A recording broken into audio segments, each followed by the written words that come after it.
बिस्मिल्लाहिर्रहमानिर्रहीम। अस्सलामुअलैकुम। आप देख रहे हैं आपका अपना चैनल अनम होम रेमेडी। मोहतरम ख़वातीन व हज़रात, आज हम बात करेंगे कोलेस्ट्रॉल के मुतालिक। मैं आप लोगों को बहुत ज़बरदस्त रेमेडी बताऊंगी, लेकिन रेमेडी बताने से पहले सब लोगों का बहुत बहुत शुक्रिया कि आप लोगों ने अनम होम रेमेडी को देखा, पसंद किया, सब्सक्राइब किया, वीडियोस को लाइक करते हैं। और वो लोग जो हमारी वीडियो को पहली बार देख रहे हैं, पहली बार सुन रहे हैं, उनसे भी यही रिक्वेस्ट होगी कि आप अनम होम रेमेडी चैनल को विज़िट कर लीजिए। अगर पसंद आए तो सब्सक्राइब करने के साथ बेल आइकन को दबा लीजिएगा। बेल आइकन को दबाने से होगा क्या कि हमारी हर आने वाली वीडियो सबसे पहले आप तक पहुंचेगी। तो मोहतरम ख़वातीन व हज़रात, आज हम बात करने वाले हैं कोलेस्ट्रॉल के मुतालिक। कोलेस्ट्रॉल से भी बहुत सारे अफराद शिकार हैं, कोलेस्ट्रॉल का शिकार हैं, जिसकी वजह से ये एक बहुत बड़ी बीमारी बन चुकी है।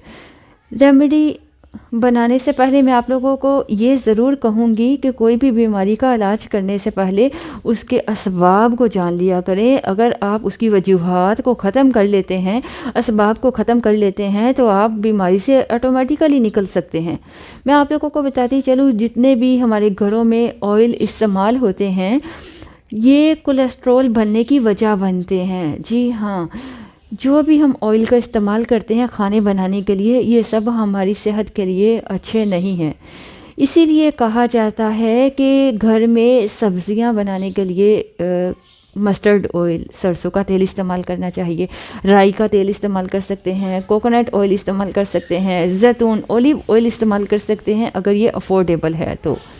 इसीलिए सबसे पहले तो कोशिश कीजिए अपने खानों को ऑलिव ऑयल में बनाइए। अगर आप लोग अफोर्ड नहीं कर सकते तो कम से कम मस्टर्ड ऑयल, सरसों के तेल में बनाइए। लेकिन प्रॉब्लम यह है कि आपको लगता होगा कि सरसों के तेल में खाना बनाने से टेस्ट नहीं आता या स्मेल सी आती है। ऐसा कुछ भी नहीं होगा। जितना भी ये जो ऑयल में टेस्ट होता है वो आपके मसाला जात की वजह से होता है। तो फिर भी अगर आपको लगता है कि सरसों के तेल से स्मेल आती है, तो इसके लिए भी मैं आपको एक तरीका बता देती हूँ, जिससे आपका वो ऑयल इजीली आप यूज़ कर सकेंगे। और अगर आपको स्मेल महसूस होती है सरसों के तेल में, वो भी ठीक हो जाएगी। तो सरसों के तेल का तरीकाकार क्या है कि अगर 5 किलो आप सरसों का तेल लेते हैं तो 5 अदद प्याज ले लीजिए। उसको छीलकर एक देचके में आप सरसों का तेल मिलाइए, 5 अदद प्याज उसमें रख दीजिए और चूल्हा चला दें। जब प्याज जल जाए तो उस सरसों के तेल को नथाड़ लीजिए और फिर उसको छान लीजिए, छान कर रख दीजिए। उससे आपको कोई अगर आपको लगता है कि स्मेल सी आती है तो वो खुशबू महसूस होगी, स्मेल नहीं आएगी और ये आपके लिए एक हेल्दी ऑयल बन जाएगा। ठीक है। तो जैतून के तेल की जैसे बात की कि इसका कुरान पाक में भी जिक्र है, ठीक है, तो कोशिश कीजिए इन तेल का इस्तेमाल करें। लेकिन हम लोग क्या करते हैं, इस तरफ जाते ही नहीं हैं। कुकिंग ऑयल जो यूज़ करते हैं वो बाहर से प्रोसेस्ड जो ऑयल होता है उसका इस्तेमाल करते हैं, जो हमारे खानों को लजीज बनाता है लेकिन हमारे मैदे को हमें ख़राब कर देता है। अब मैं आप लोगों के साथ कोलेस्ट्रॉल को कंट्रोल करने के लिए, कोलेस्ट्रॉल को कम करने के लिए, बुरे कोलेस्ट्रॉल को कम करने के लिए, अच्छे कोलेस्ट्रॉल को बनाने के लिए अच्छी रेमेडी शेयर करूंगी। मैं आप लोगों को बताती चलूं कि 20-25 एज के बाद ये कोलेस्ट्रॉल की प्रॉब्लम शुरू होती है। उससे पहले आप लोग कुछ भी खा पी सकते हो, लेकिन 25 के बाद आपको अपनी खुराक में, खाने पीने में ध्यान देना होता है। उससे पहले तो आप कुछ भी खा पी सकते हैं। दूध का इस्तेमाल करें। दूध के ऊपर जो मलाई उतार कर मक्खन के तौर पर यूज़ किया जाता है वो अच्छी होती है। 25 से पहले आप उसको जैसे मर्ज़ी यूज़ कर सकते हैं। तो लेकिन जो 25 के बाद इन चीज़ों से आपने परहेज़ करना है, ठीक है। और कोशिश करें अपने लाइफस्टाइल को चेंज करें। सुबह अच्छा खाना खाइए। पाकिस्तान में ख़ासकर ये देखा जाता है कि सुबह उठकर चाय वगैरह का इस्तेमाल किया जाता है। दोपहर को खाना खा लिया तो ठीक, नहीं तो बाहर से खा लिया, और रात का खाना अच्छे से पेट भर के खाते हैं। अल्लाह तबारक ताला ने हमारे जिस्म का निज़ाम सूरज के साथ कनेक्ट किया है। जब सूरज निकलता है तो लकड़ी, पत्थर सब कुछ मैदा हज़म कर लेता है। सूरज डूबने के बाद 80% मैदा काम नहीं करता और उस वक्त हम लोग फ़ास्ट फूड का इस्तेमाल कर रहे होते हैं, कढ़ाई पिज़्ज़े खा रहे होते हैं, और फिर हम लोग जाते हैं डॉक्टर के और लगाते हैं पैसे। एक ये फ़ास्ट फूड पे पैसे लगाए, मुँह के जायके के लिए बाहर की चीज़ों पे पैसे लगाए, दूसरा वो पैसे वो भी ज़ाया होकर, दूसरा फिर डॉक्टर पे जाने के लिए पैसे लगाने पड़ते हैं। तो इसलिए अपने लाइफस्टाइल को चेंज कीजिए, और ताकि अल्लाह तबारक ताला कभी ऐसी नौबत ना लाए कि आपको डॉक्टर के जाना पड़े सिवाय मजबूरी के। इसलिए अपनी सेहत को अच्छे से बरकरार रखने की खुद कोशिश कीजिए अपनी डाइट को चेंज करते हुए। तो अब मैं जो कोलेस्ट्रॉल की रेसिपी बताने वाली हूँ, इसके लिए आपको चाहिए सफ़ेद ज़ीरा। ज़ीरा आपके घर में मौजूद एक आम सी चीज़ है, किचन में मौजूद होती है, क्योंकि मसाला जात में इसका इस्तेमाल किया जाता है। तो आप सफ़ेद ज़ीरा ले लीजिए। इसको कितनी मिकदार में लेना है, कैसे कैसे लेना है, ये मैं आगे वीडियो में बताती हूँ। पहली चीज़ हो गई सफ़ेद ज़ीरा। अब जो दूसरी चीज़ आपको चाहिए वो भी हर घर में तकरीबन मौजूद होती है, और वो है सौंफ। ये निज़ाम इंहज़ाम के लिए, मैदे के अफ़ाल को बेहतर बनाने के लिए बहुत अच्छी चीज़ है।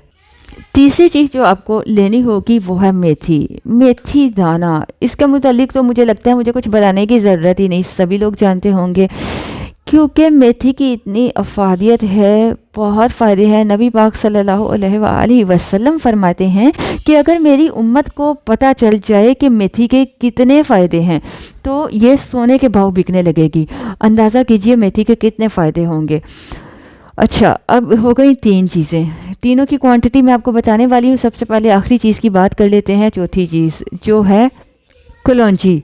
अब कलौंजी के मुतालिक भी मुझे ज़्यादा डिटेल में बताने की ज़रूरत नहीं है, क्योंकि सभी लोग जानते हैं कि कलौंजी के कितने फ़ायदे हैं, क्या फ़ायदे हैं। इसमें हर मर्ज़ के लिए शिफा मौजूद है।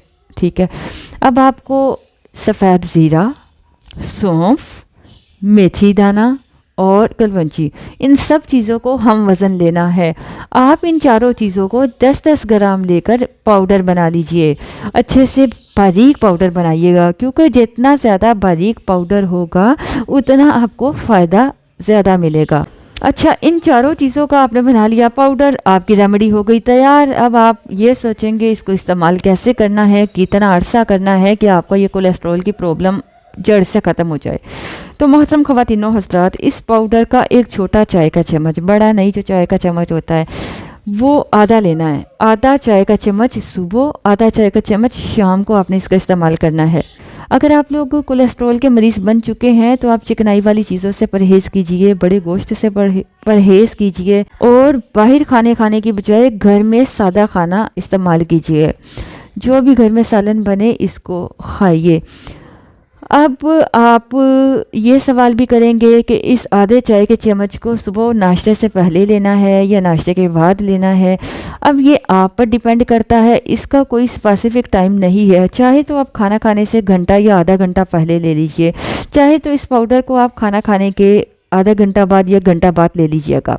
खाना खाने के फ़ौरन बाद कोई भी मेडिसिन का इस्तेमाल नहीं करना चाहिए। कम से कम 30 मिनट या 1 घंटे का वक्फा ज़रूर देना चाहिए। तो आप इस पाउडर को सुबह शाम दिन में 2 टाइम, लेकिन तकरीबन 3 से 4 माह तक इस्तेमाल करना होगा।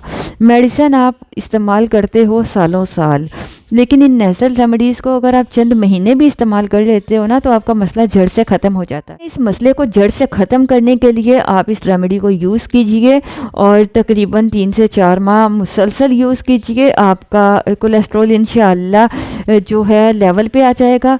आप कोलेस्ट्रॉल के मर्ज़ से छुटकारा पा सकेंगे। अगर आप लोग शुगर के जो मेडिसिन वगैरह यूज़ करते हैं, हाई ब्लड प्रेशर की मेडिसिन यूज़ करते हैं, वक्त के साथ साथ इंशाअल्लाह आप अपने डॉक्टर की एडवाइस से उसकी क्वांटिटी को, उसकी मिकदार को भी कम कर सकते हैं और आहिस्ता आहिस्ता बल्कि ये छूट जाएंगी। लेकिन इस रेमेडी को यूज़ करने के साथ अपनी शुगर की, हाई ब्लड प्रेशर वगैरह की मेडिसिन को साथ में कंटिन्यू रखिएगा।